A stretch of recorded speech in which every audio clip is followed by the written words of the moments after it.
As I watch what is going on in Ukraine, like the rest of you, I cannot help but feel it's deja vu all over again. Scenes that we thought and assumed were relics of a distant past, images and outtakes from old movies, of an army invading a country, a neighboring country, unprovoked, of a country with superior firepower, running roughshod over its neighbor, just like the way the Nazis did at the outset of World War II, have shattered our illusion that this kind of action and confrontation was a relic of the past, that it had ceased somehow with the end of the 20th century and the conclusion of World War II. The Cold War confrontation between East and West, between an aggressive Russia and a free world that resists its bellicosity, is back in full force. It turns out Mitt Romney was right. He was right when during the 2012 presidential debate, he said that the greatest threat to world stability was Russia, along with North Korea and Iran. I think he's owed an apology by Barack Obama and the media, who so smugly dismissed his warning and derisively mocked him as resurrecting an obsolete foreign policy of the 1980s. It turns out he was right, not to be naive about Putin and his expansionist intentions to conquer territory, which he claims belongs to Russia.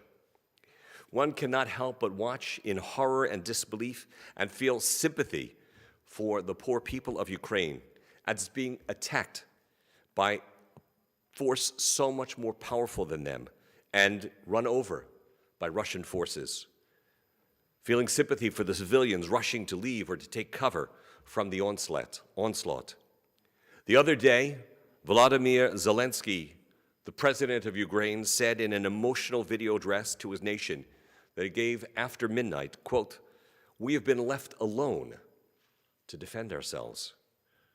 He asked, "Who is ready to fight alongside of us?" He added, "I don't see anyone.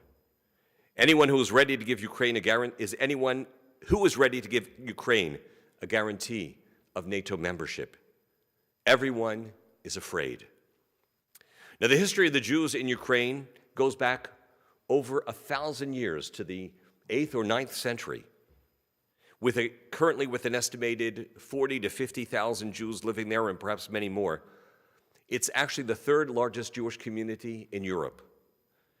And although we've lived there for a very long time, and many important contributions to Jewish life and prominent Jews come from there, our history was troubled, anything but romantic or idyllic, with frequent outbursts of scapegoating of Jews for all the economic and social problems that plagued the country over the centuries, leading quite often to anti-Semitic persecution, discrimination, and pogroms. Prior to World War II, there were over 1.5 million Jews living in what is now Ukraine, constituting almost 5% of the total population. In some urban areas, Jewish population was as high as 30%. It was a center of Hasidic life and thought and history. But 1 million Jews were killed in the Holocaust, often the result of cooperation by the local population with Nazis seeking to exterminate the Jewish population of the world. At the end of the 20th century, after the collapse of the Soviet Union, almost 80% of the Jews who survived made Aliyah and were able to move to Israel, leaving behind a mostly elderly and poor population. I had occasion to visit Kiev, Ukraine, where my father's family comes from, twice. Once in the late 1980s, when it was still under Soviet communist regime, before the fall of the Iron Curtain, and once after its collapse. The first time I was on my own with another local rabbi. We were clandestinely sent by the JCRC as emissaries of our local Jewish community and the national Jewish community on a mission to meet, teach, and give hope and information to Jews seeking to escape the yoke of Soviet oppression, and then to bring back information about the community and what was happening with the activists who wanted to leave. The second time I visited, I went with a delegation of rabbis when I was chairman of the rabbinic cabinet of JFNA, the Jewish Federations of North America. And on the second visit, I met two types of Jews: elderly Jews who were barely surviving, who lived in impoverished substandard housing conditions, and whose packages and visits from representatives of the Jewish community truly sustained them. In fact, I remember upon one such visit to a woman in a tiny, tiny apartment that we learned that other residents in this impoverished building wished they were Jewish because they saw what meager portions she received as a pension from the government were supplemented by what she received from the Joint Distribution Committee, the overseas arm of our American Jewish community, the Jewish organization that helps to rescue and support Jews around the world. And the other population that we encountered, in addition to the elderly and poor Jews, were young Jews, many of whom had only recently discovered that they were Jewish. After the double whammy of the Holocaust, which sought to exterminate Jews, and then communist efforts to extinguish Judaism, the Jewish religion, many of those who remained behind were afraid to openly practice Judaism. And so they hid their Judaism from their very own children. But many members of a new young generation, inspired by Israel and by the educators sent there by the Jewish Agency and the Jewish summer camps that they attended, supported all by the Jewish Agency and the Joint, were hungry to reclaim and to learn more about Judaism. Upon my return, I told you some of the stories a number of years ago of those who were interested in reclaiming that lost identity. Fascinating ones, such as the time a child was sent home from school for beating up and bullying a Jewish kid just because he was Jewish. When he got home, his father told him not to ever beat up another Jewish child again. We asked his father why he was so upset with him for doing this. His father said to him, "Because you are Jewish."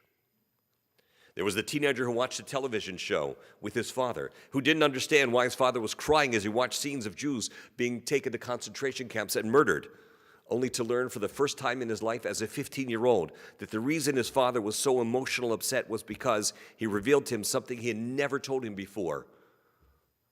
"We are Jewish," he told him.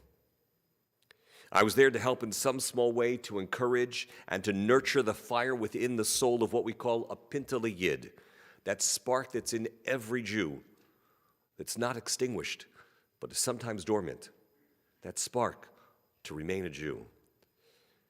And so once again, we are called upon to do what we can, what we have always done throughout our history, to support our fellow Jews under siege. For we are one, we are a people, and we are responsible for each other. Kol Yisrael Aravin Zeh Bazeh. The Jewish Federations of North America, JFNA, has undertaken a campaign to use its funds to use the funds it raises to support a number of worthwhile efforts. Through the Sochnut, the Jewish Agency, it brings shlichim, like Taya, to Ukraine. There I saw firsthand the cultural programs for young Jews at JCCs, the Jewish camp at Sarvish. I participated in a Havdalah with young people thirsting and quenching to be able to have more of a Jewish experience. And the amazing work they do to renew Jewish life in a place where we thought, after the Nazis, it was all but dead, including bringing Ukrainian youth to Israel for various programs such as Birthright, and now to continue to support the Aliyah of Jews. The Joint runs 1,000 chesed centers to help support the vulnerable population with critical welfare services, paying for food and medicine. ORT provides vocational training. So if you feel the need or the desire to do something to help respond to the humanitarian crisis, I urge you, contribute through the Federation, where you can be confident that your donations will be put to good use and will go directly to help those in need.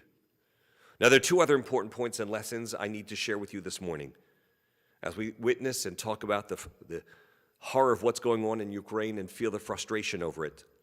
One is that as refugees flee the bombings in Kiev and elsewhere, it is the Jews of Ukraine who know that they're able to get out because there is one country in the world that will take them in and will welcome them with open arms. Whereas during World War II, the time of the Nazi invasion, they had nowhere to turn. Let us be thankful that we live in a time when there is a country that sees as its very raison d'etre saving and rescuing Jews. In fact, in this very Declaration of Independence, it states, Eretz Yisrael, the Jewish state opens the gates of its homeland wide to every Jew and confirms upon the Jewish people the status of a fully privileged member of the community of nations. Indeed, throughout Israel's 74 years, it has lived up to that promise of its Declaration of Independence, rescuing Jews around the world and keeping its doors open. And not just that, but actively working, often in dangerous situations, to bring those fleeing persecution home to Eretz Yisrael. And the second lesson we must insist upon is no more naivete. No more naivete in our foreign policy. No more naivete in regard to the nefarious design of totalitarian dictators who boast of their plans to conquer or destroy other people. Jews and other good-hearted people who dismiss or minimize the threat posed to Israel and its people by Iran and the enemies of Israel who seek its demise and its destruction must be taken seriously and not be allowed to acquire the means to carry out their evil intentions. So if there's any one lesson for Jews, after witnessing what is happening in Ukraine and the world's relatively impotent response, it is we have to do what we can to make sure that Israel remains strong, that it has the means to defend itself, and that it dare not rely on international promises of goodwill to come to its aid. It may not come. And so I understand better now the meaning of a phrase we say often, with which we often close our tefillot, our services, from the prophet who said, Adonai oz lamo yiten. May the Lord give strength unto his people. Adonai yivorech et amo v'shalom. May God bless his people with peace, and that is why and how peace is able to come, when God blesses us with strength. And so too may the people of Ukraine find strength at this time. May the Jews there find strength. May all of us find strength so that peace may be found. And let us say amen.